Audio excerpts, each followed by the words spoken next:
Next on Journey to Planet Earth, are half of the world's wildlife species on the brink of extinction?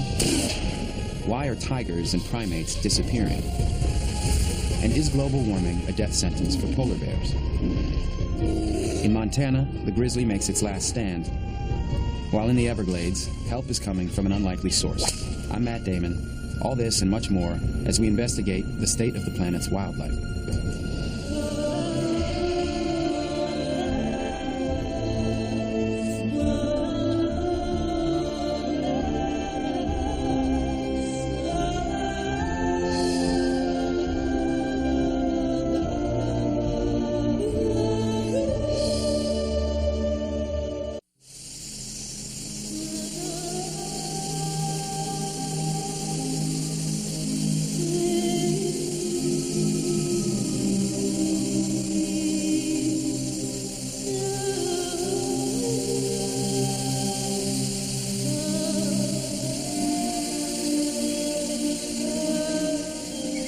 There's a place in the world where a lush rainforest, with open meadows, bamboo thickets, and fresh running streams, provides a safe haven for a group of endangered lowland gorillas.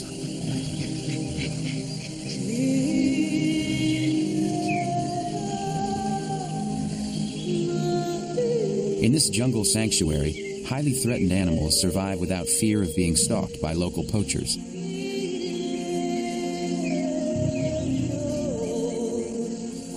It's a place where the effects of extreme poverty and civil unrest seem a world away.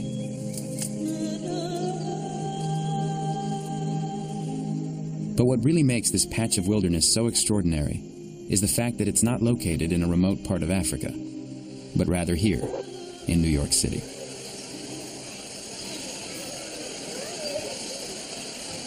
The Bronx Zoo's gorilla exhibit is one of the city's most popular attractions, providing visitors with a rare and intimate glimpse of the natural world. However realistic the experience appears, the jungle sounds are pre-recorded. Much of the food the gorillas eat comes from local markets. Many of the trees are made of metal and epoxy. And the forest that lies behind these thick walls of protective glass is essentially a theatrical illusion. What's not an illusion is the approaching reality that the zoos of the future may be forced to become urban sanctuaries for some of our planet's animals. For years, scientists have been telling us that in this century, as many as half of the world's wildlife species could become extinct.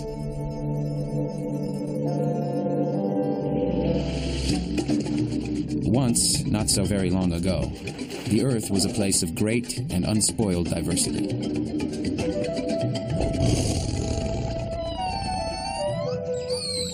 Home to the rich tapestry and elegance of the natural world.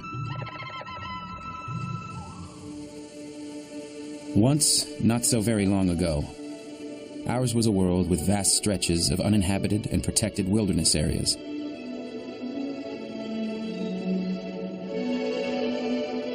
Where our polar regions supported an abundance of sea and land mammals. And the oceans exhibited a healthy biodiversity. Once, not so very long ago, our tropical rainforests supported an almost infinite variety of species.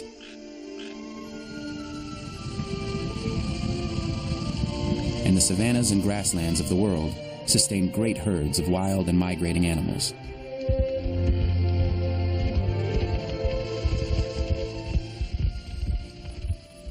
But now, scientific research indicates that something is terribly wrong with our environment.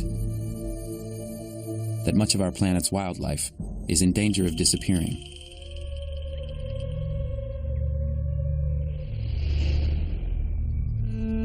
Every kind of species, every broad type of species, every broad type of habitat is under threat now in a way that wasn't true in all of past human history. We've kind of taken over the planet, and there's just not much room left for many of the other species. So we're seeing these extraordinary drops in populations. Right now, we know that at least 25% of the world's 4,000 or so mammal species are threatened or endangered. 2 out of 3 bird species are in decline worldwide. Wildlife extinctions are not a new phenomenon. During our planet's long geological history, on at least 5 occasions, catastrophic events wiped out vast numbers of species. The last great extinction happened 65 million years ago. That's when a giant asteroid crashed into the Earth, sending enough ash into the atmosphere to cool the planet and seal the fate of over 75% of the world's plants and animals. But today, the threat of what scientists call the 6th extinction won't come from a volcanic eruption or outer space. The next extinction could be the result of human activities. We're one of perhaps 100 million species on the planet, but we're the first species ever to have the control of the fates of other species in our hands. There were always side effects from human activities, but they were always small compared to the scale of nature, and now we are altering the planet on the global scale. And while there have been other extinction crises, this will be a dramatic alteration that will fundamentally threaten the future of humanity, because we are all linked. We are all part of this web of life. How could we have allowed this to happen? How could many of our planet's animal species be on the brink of extinction? Perhaps it's best to begin with the link between population pressures and the loss of wildlife habitat. Shanghai is a mega city of steel and glass, the commercial and financial center of China, fueled by around-the-clock images, symbols of consumption, powered by a global economy. Even when the glow of neon finally gives way to the sobering reality of daylight, nothing slows the city's booming economy. We've been saying that the United States, with 5% of the world's people, consumes a third to 40% of the world's resources. That was true for a long time. It is no longer true. It is no longer true because China has now overtaken the United States in the consumption of most basic resources. We look at the food economy, grain and meat, and all those commodities now, China consumes more than the United States. And that could create a serious problem for the world. Shanghai's food markets overflow with fresh produce and once unimaginable luxuries like eggs, poultry, and meat. In fact, China accounts for more than 1/4 of the world's consumption of meat.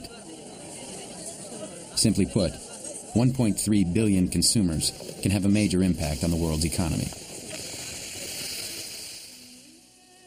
The windswept prairies of northeastern China have sustained herders and nomadic horsemen for thousands of years. Normally, they would stay in one location as long as there was enough grass and water for their animals. Then, as the grass and ponds became exhausted, they would move their herds to new pastures.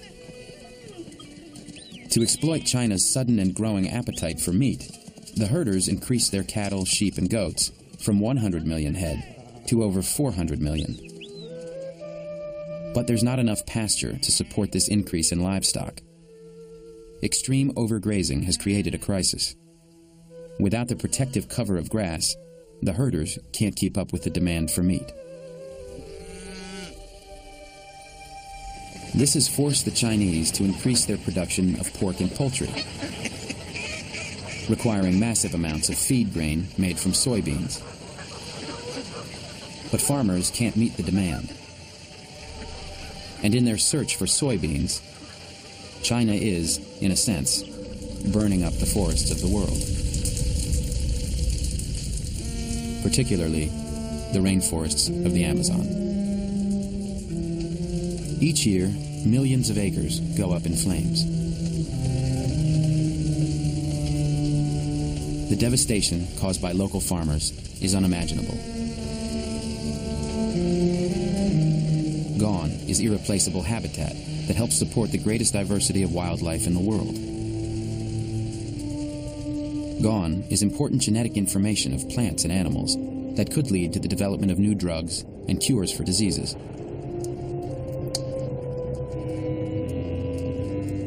And in its place are smoldering pockets of land. Land that gives way to cattle pastures and soybean farms. But once it's cultivated, it doesn't take long before the nutrients of the forest floor become exhausted. Soon the land is abandoned, the ranchers and farmers move on, and the burning begins again. Only this time, deeper into the rainforest. Signs of the devastation can be seen all along the region's major highway, the Amazon River. Timber, cut from the heart of the rainforest, heads downstream, on the way to local sawmills and then onto North America.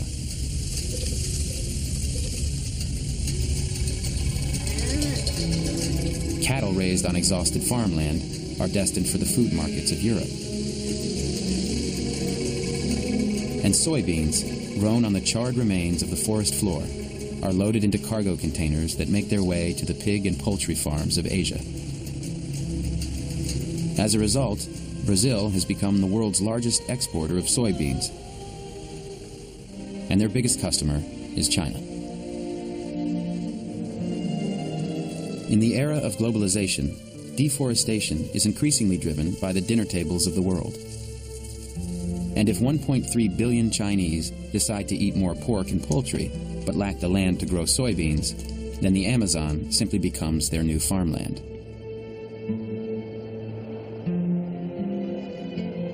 The Amazon year after year is being eaten away by major deforestation. What we're getting closer and closer to is a tipping point which will affect the whole system. So if you do lose the entire Amazon, you're losing probably 1/5 of all the wildlife species on Earth. Though pressures from the world's most populated countries can lead to the loss of huge tracts of wilderness areas, even the least crowded regions are showing declines in wildlife habitat.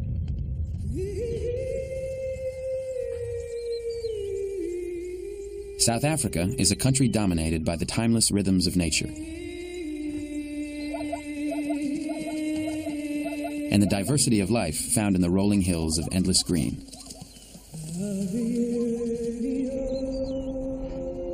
Its central highlands are an environmental treasure. This may be the oldest grassland habitat on the planet, so ancient that it existed before the Earth's original landmass broke off into continents over 100 million years ago. Here, the word grassland is almost a misnomer. Only 1 in 6 plants are actually grasses. During the spring and summer months, over 800 species of wildflowers carpet the landscape, turning it into a delicate mosaic of pastels.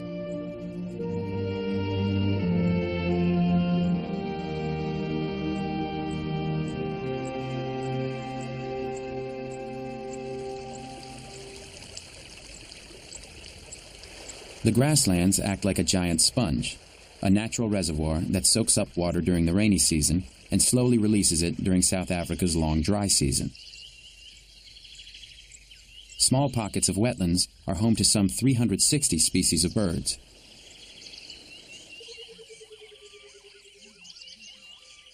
A sanctuary for migrating flocks from North Africa and Europe. The grasslands also provide fertile and abundant grazing for animals, both wild and domestic.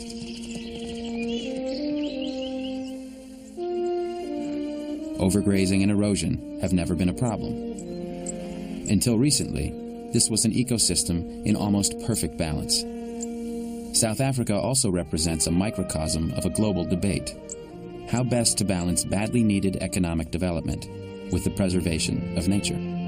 These beautiful grasslands are one of the oldest landscapes in Africa, around about 180 million years.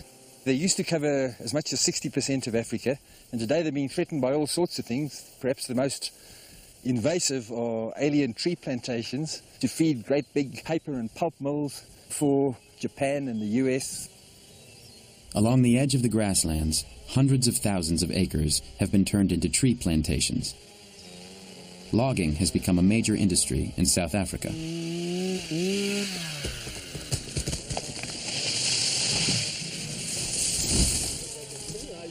These trees being harvested, mostly pine and eucalyptus, are not native to South Africa, but they are beginning to take over parts of the grasslands. They consume nearly 40% of available rainwater, water that is necessary to maintain the delicate balance of the ecosystem. But each year, less and less runoff finds its way into the wetlands, which has become an important stopover for hundreds of thousands of migrating birds. Clearly, economic development has put the wildlife that live in this ecosystem in jeopardy. About 2,000 miles to the north, a similar habitat story is playing out. Only this time, a local community may have found some answers. Kenya's Lake Baringo is also a refuge for migrating waterfowl. Yet its scenic beauty belies a harsh reality.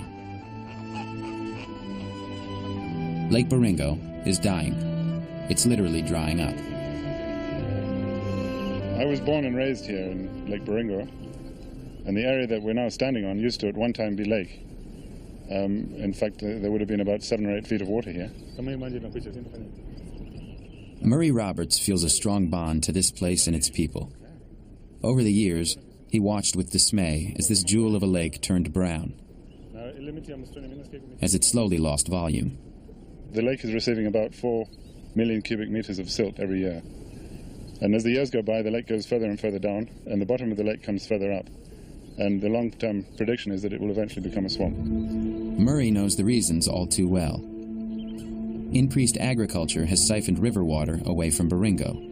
Overgrazing has led to massive amounts of soil erosion and silting. Murray also knows that unless something is done very soon, the lake and the bird sanctuary will simply disappear. A few miles from Lake Baringo, a local tribesman has found a glimmer of hope. Paul Parcelak's life revolves around caring for his livestock. For as long as he can remember, the family's days have been defined by the herd's search for grass. Every time Paul crosses his ancestral territory, he is reminded of the conflicting pressures of the 21st century. As his Enjemp tribe became more sedentary, their livestock stripped away the grass near Lake Baringo. That's when he realized that time was running out, for his family and for the lake. Paul and Murray Roberts teamed up to find a way to restore about 5,000 acres of denuded land surrounding the lake. The plan was simple. They agreed to plant only indigenous grasses, hardy species that bind eroded soils together and start the process of grassland regeneration. The community's efforts paid off. These sheaves of Aristida grass are being harvested and taken to a local market for sale as thatching and fodder. It's brought hope to a situation which seemed so desperate. With the togetherness of the family, with our reclaimed land, we will make a living. The family is going to have a good future. The restoration of the grassland is particularly beneficial to the wildlife that once thrived in this environment, like the weaver birds, who now have enough grass to build their nests. And thanks to the efforts of the local community, for now at least, thousands of migrating birds still flock to Lake Baringo. Despite the success at Lake Baringo, there still remains a fundamental question. How can economic development and the protection of wilderness areas coexist? It's a question dominating the future of one of the largest wetland ecosystems in North America.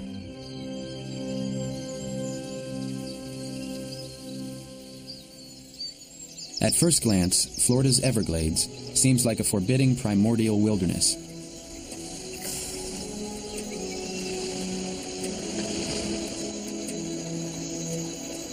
An unspoiled breeding ground and nursery for plants and animals, offering sanctuary to millions of migrating birds. However abundant the wildlife, this ecosystem, which is as large as the state of Connecticut, is in peril. Close to 90% of the bird population is gone. Over a dozen Everglades animals are on the endangered species list. Once home to over 1,500 Florida panthers, today about 80 remain in the wild. This is also a place where bobcats sometimes confuse power lines for trees. And like the bobcat and panther, the Everglades is in trouble. 100 years ago, things were much different. That's when the seasonal rains were free to flow into the meandering rivers of central Florida. The water was cleansed by the natural filtering process of the surrounding wetlands. And as the rivers made their way south, they fed into the second largest freshwater lake within the borders of the United States, Lake Okeechobee.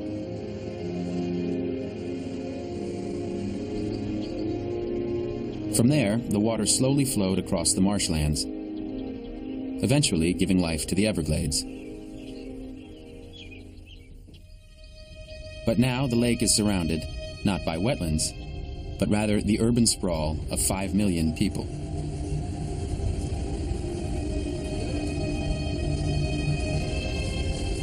To meet the needs of an exploding economy, about 50% of Florida's original wetlands have been drained.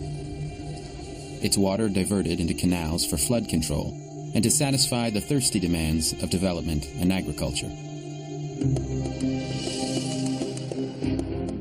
But in return, cattle ranches and farms discharge the watery residue of agricultural chemicals, like phosphorus, into the major source of water for the Everglades, Lake Okeechobee. After decades of abuse, the lake is showing signs of severe damage, and wildlife are always the first to suffer. When you put a whole lot of phosphorus pollution in Lake Okeechobee and in the Everglades, the cattails take over everything. Basically, the cattails get so thick that no wildlife can live in there. There's almost nothing that feeds in cattail. The water underneath the cattails is low in oxygen. There aren't a lot of bugs down there, and birds can't wade through there because it's too thick. Ducks can't swim in there because it's too thick, and it just becomes kind of a biological desert out there.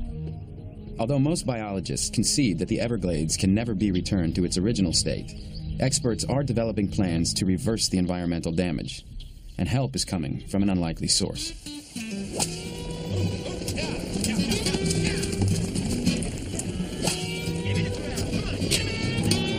In Florida, cattle ranching is big business. It represents almost $500 million in annual sales. For hundreds of years, there was always enough land for both wildlife and cattle. Recently, they've been competing for the same land and the same water. Not so on the Williamson Ranch. Located less than 15 miles from Lake Okeechobee, this is one of the most productive pieces of land in South Florida. 100 years ago, much of the ranch's 8,000 acres was wildlife habitat. Sonny Williamson is a good steward of the land. He knows that something must be done to restore the Everglades. We're trying to find ways to restore wetlands and to do it in a way that will really benefit the water quality when it finally does leave the land, and also to store the water there and not sort of pipeline it straight into Lake Okeechobee and pipeline it into the Everglades. What Sonny Williamson and some of his neighbors are doing is not channeling their tainted agricultural runoff back into the lake, but rather holding it on the land and turning unused portions of their property into wildlife sanctuaries. Only after the ecosystem naturally filters out the chemical residue is the water allowed to flow into Lake Okeechobee. And in the process, new wetlands have been created, habitats that are essential for the preservation of wildlife. It's a program that's good for the environment and economically sustainable for the ranchers. Our connection with nature is extremely important, I believe, and I don't know what happens to the human being when he's completely urbanized, but I don't really want to be around when that happens. Clearly, the greatest challenge for the future of South Florida is finding a balance between rapid urbanization and the need to save the Everglades. But elsewhere in the world, poverty and hunger play an equally dramatic role in the loss of wildlife. A South African lumber mill hasn't had a job opening for nearly a year. The hours are long, and the pay is marginal. Yet each morning, the plant manager must turn away dozens of applicants. Some of the men came to me from homes that literally had no food at all, and they said, we're quite happy to work just for food alone. If you'll just give us food, and we will show you that we can work, and after the second or third month, if you feel we're worth our wage, please pay us. I had to very sadly turn people away, and it's a heart-rending exercise to go through and ask these folk to leave because you just haven't got work for them. And some of the men actually said, you don't know how hungry we are. We desperately need food. Many move to urban centers in search of work. But the big cities of Africa have little to offer the rural poor. Nairobi is ringed with impoverished shantytowns like Kibera. Over 700,000 migrants live in squalor. There are very few job opportunities. Unemployment is over 80%. Here in Kibera, hunger is a stark reality. Yet just a few miles away, animals are free to roam on a protected game preserve. But when people are hungry, wildlife become targets of opportunity. It's happening all over the world.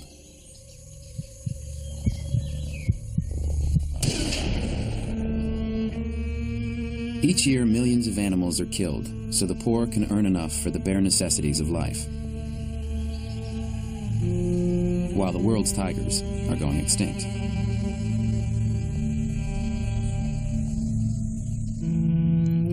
Each year, millions of animals are killed to feed the hungry, while the world's primates are going extinct.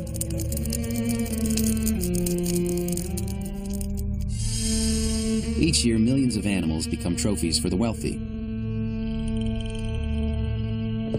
while their body parts are turned into remedies and tonics. Each year, hundreds of millions of animals are caged and sold as exotic pets.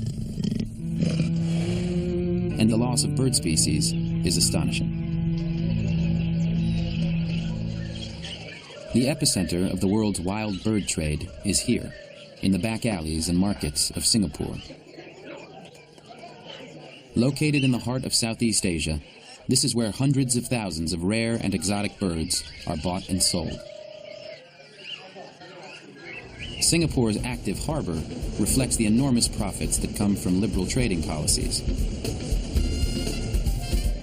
But it's from its international airport that the rarest of animals are shipped to the wealthy markets of Europe and North America. In an age of globalization, wildlife trade has turned into a $6 billion a year industry.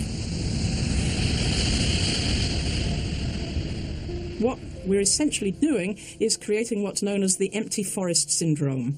And this means that we're getting forests which look fantastic, they're full of wonderful trees, but they're losing their wildlife from inside them because it's being hunted out. And that means that we're losing pollinators, dispersers, browsers, and that's likely to have a domino effect within the forest and will cause other species to go too, including species which are very important for medicines, for timber. So if we lose those animals, the wider repercussions for the whole ecosystem could be very significant indeed, and we don't know the full ramifications of it. Wild species are facing the prospect of a kind of demographic winter, a period of time in which there's so many human beings on the planet, and their economic needs are so great, they've so dominated the planet that it's very difficult for wildlife to survive. Fortunately, there are many places in the world where community initiatives can lead to global solutions. In the African nation of Zambia, there is such a program. 35 years ago, the Luangwa Valley was a 3,000 square mile protected sanctuary for about 90,000 elephants. But when drought and famine overwhelmed the local farmers, the valley became less like a wildlife preserve and more like a war zone. The elephant population was hunted for food and tusks. Despite a ban on the sale of ivory, their numbers dropped to fewer than 15,000. And as poverty deepened, elephants continued to be slaughtered at the rate of over 1,000 a year. In the face of poverty, people will tend to utilize whatever they can to survive, and that makes perfect sense. Our job as conservationists is to try and create environments where sustainable management is possible, where people can see things from a larger scale and learn how to manage things, not just at the household level, but work collaboratively to manage things at a landscape level. Organizers realized that the villagers needed economic incentives before they would agree to stop poaching. And there was one condition: they had to turn in their snares and guns. we've had over 30,000 snares turned over. Hundreds of guns have been turned in because farmers have seen that by new ways of managing their agricultural output and new marketing strategies, they don't need to poach. Poaching is a food security issue, and even the term poaching is a loaded one. It's something people need to do when they're starving, when they need to feed their families. The results are impressive. In 3 years, 16,000 farmers have achieved food security. Wildlife is coming back. The elephant population is increasing. And the economic benefits of ecotourism are on the rise. The challenge for nations of the world is to somehow duplicate Zambia's success. But it won't be easy, especially when an even greater threat to the state of the planet's wildlife is looming on the horizon.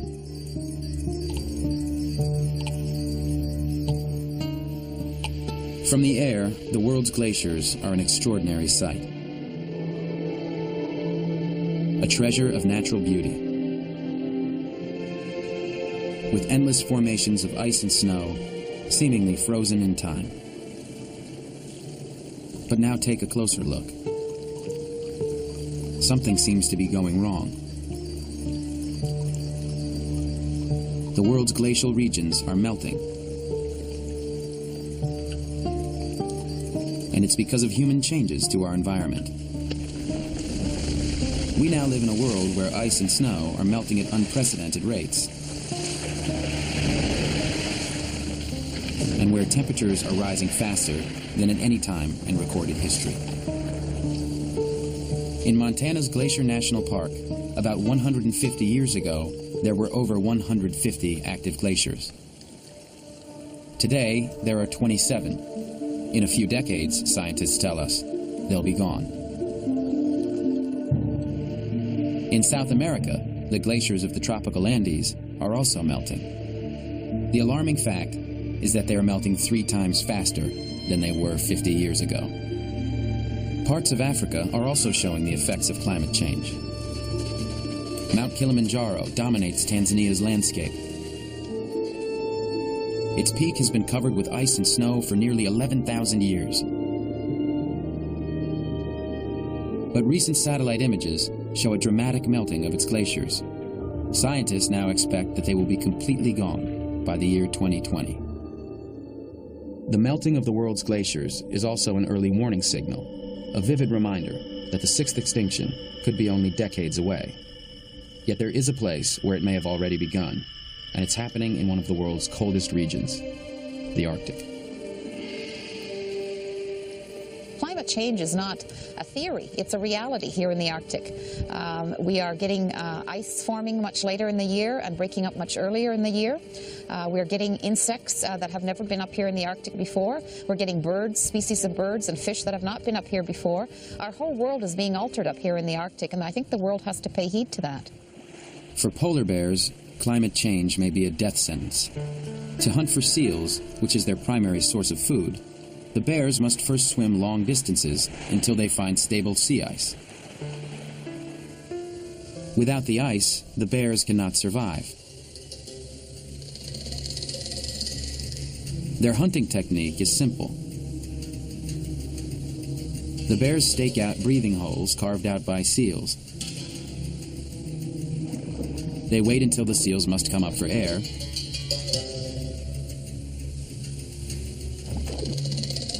and when they do, the bears pounce. Polar bears spend months gorging themselves. They hunt with a sense of urgency.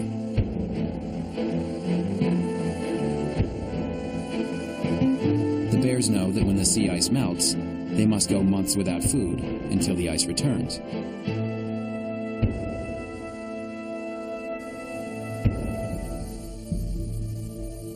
But now scientists say their frozen habitat is rapidly warming, and the Arctic Ocean could be ice-free within decades. Without ice floes to hunt seals from, the polar bear will surely become extinct. Though the bears can swim non-stop for as long as 100 miles, already many are drowning from sheer exhaustion in their desperate search for sea ice. We have some significant challenges ahead of us. I think global climate change is going to turn everybody on their heads. What areas will become richer in wildlife? What areas will become more barren? In a world already experiencing the warmest years on record, the threat of climate change, leading to a sixth extinction, is getting stronger. Here's a snapshot of the future, a look at how global warming could affect wildlife in a place already on the edge, Africa. As temperatures rise, pastures for livestock dry up. Rural villages begin to suffer. Human migration into cities intensifies. Unemployment and poverty deepens. Elephants invade farms in search of food. And if the heat and drought doesn't wipe out half of Africa's wildlife, surely the poachers will. Even those who voluntarily turned in their guns in the Luangwa Valley of Zambia. Though the full impact of climate change may be decades away, wildlife habitats continue to deteriorate at alarming rates. This leaves animals with few options: either face extinction or migrate to safer wilderness areas. But too often these wildlife corridors are blocked by human development. These wildlife corridors would have to displace farms, interstate highways, in some cases entire metropolitan areas. That's not going to happen. So we have a real dilemma of how we can actually make the world a more compatible place for threatened plants and animals to ideally survive, and if not survive, to find some nearby place where they can survive. We have to move past the old model of having isolated national parks and wildlife preserves here and there, not connected with the rest of nature. And so basically it's really important to stitch these all together into a sort of a matrix with corridors running between protected areas.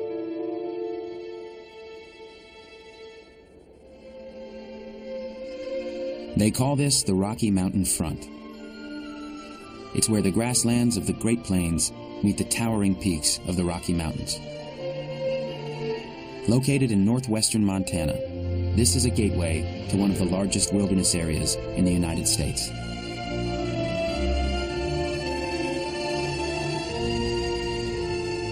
This is also where grizzly bears still roam free.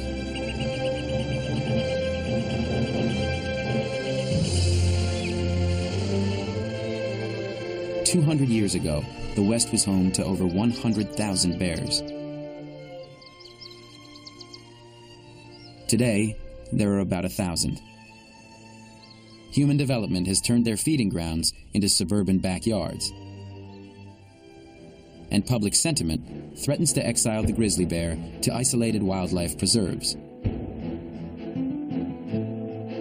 Yet it is here, in these remaining patches of wilderness, that these endangered grizzly bears must make their last stand. In a world where game preserves offer little protection, there is a place where much is being done to keep wildlife corridors open.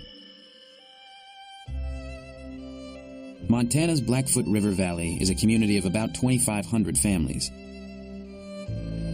Most are ranchers, and they treasure a rural lifestyle that hasn't changed very much for generations. Through the center of their valley runs the crystal-clear waters of the Blackfoot River. Celebrated in the book and movie, A River Runs Through It. I think Norman MacLean's phrase, "the river runs through it," is so true, because it binds the people in the community together. Some people use it for agricultural purposes, others use it for recreational purposes. It's a thing that brings us together. What also brought the community together was the fact that their beloved river was surrounded by one of the most robust grizzly bear habitats in the country. The Blackfoot Valley lies at the southern edge of what we call the Crown of the Continent ecosystem, which includes Glacier National Park and the Bob Marshall Wilderness. Unfortunately, that high area is at such a high elevation that it doesn't have the most productive lands. And so critters like grizzly bears, while they winter up there, they hibernate up in that high country, they need to come down on these valley floors in the springtime and particularly the fall time for foraging reasons. Several decades ago, the community decided they'd rather live with grizzly bears than cut off their wildlife corridors and isolate them into extinction. To help save the bears, they formed a grassroots alliance called the Blackfoot Challenge. where grizzly bears and cattle, both share habitat, there's conflict. Our ancestors got rid of that by getting rid of the grizzly bears. What we're trying to figure out now is how that we can have both cattle and grizzly bears. This jackleg fence that we constructed in 1990 allows for wildlife migrations such as grizzly bears to pass through this area while preventing domestic livestock from accessing this riparian area. This is the only bull trout spawning site we have in the whole Blackfoot Valley that's located on private property. And thanks to the rancher here, who's allowed this management change, we have a healthier habitat to a whole host of critters, from grizzly bears to migratory songbirds to bull trout that spawn in this stream system. The community also turned their attention to the grizzly bear's most important habitat, the vast tracts of forest that surrounded the valley.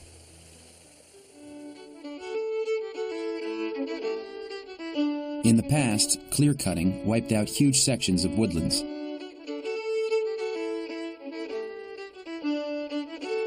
For decades, old-growth trees were torn from the valley's slopes.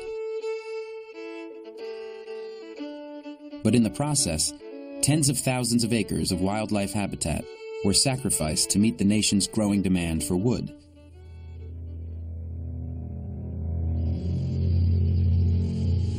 The sounds of logging still echo through the Blackfoot River Valley. But today, trees are harvested using newer techniques. Rather than indiscriminate clear-cutting, the forest is thinned out.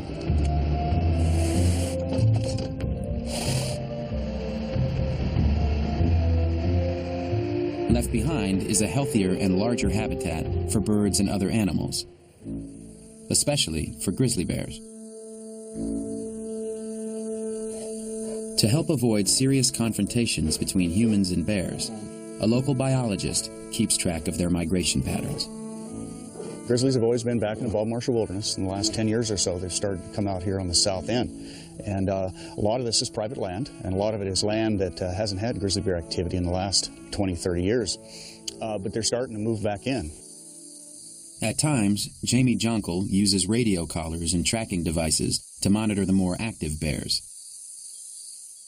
We have a large male grizzly, male 107, that's on the ranch right now. He came down here about a month ago, just because it's a good place to come if you're a bear, and he's very close, and his signal's just booming in. It sounds like he's about a quarter mile away.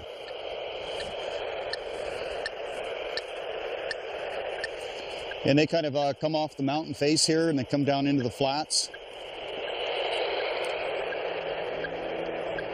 But he's definitely down here on the ranch. For the people living in the Blackfoot River Valley, the decision to keep their land open to wildlife corridors seemed like the most logical choice. I think the greatness about being here in the Blackfoot and being part of this system, that we still have all these critters together, really means that we've got an intact landscape, and it means something bigger than just those critters. Thanks to a community's deeply held respect for the natural world, the grizzly bears of the Blackfoot Valley are doing well. But there still remains a larger and more serious question. On a planet teetering on the brink of the sixth extinction, are the grizzly bears and all the other animals living in the natural world ultimately doomed to survive only as popular attractions in our zoos? The large cats, the tigers, are a terrible risk. And zoos may be the last place where there are genetically pure representatives of these species. But will they be wild animals? For me, they won't be. They'll be an aberration. They'll be the remnants of human thoughtlessness and inability to heal the planet. However difficult it is to protect wildlife, it's a testament to the power of human ingenuity that we are finding ways to coexist with the animals of the natural world. But in the end, perhaps the biggest challenge to the state of the planet's wildlife is recognizing the seriousness of the problems that lie ahead.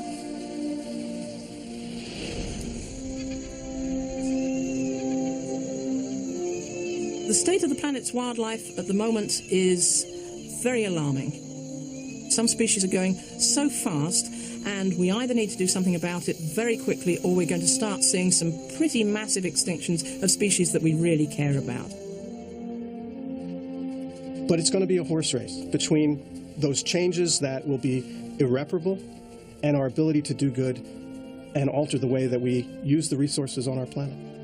I would say that the state of the planet's wildlife is precarious, and I think the decisions we make in the next few years will be very important in terms of determining which way things go. The urgency to avoid a sixth extinction presents us with enormous challenges. What we need now are the efforts of people everywhere. All those who are willing to find ways to strike the right balance between what we want and what our planet's wildlife can endure. Though separated by distance and culture, for the 6.5 billion people who draw sustenance from the rich diversity of the natural world, there are common bonds. Bonds that are renewed by each generation, bringing new ideas, new attitudes, new hope for the state of the planet's wildlife.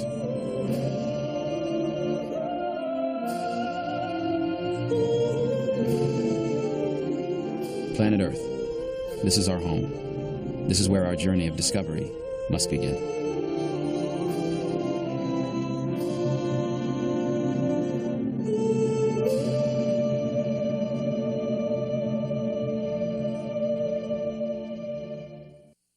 To discover more about today's featured stories, educational resources, or download teacher's guides and other information about the environment, please join me on the Journey to Planet Earth website at pbs.org.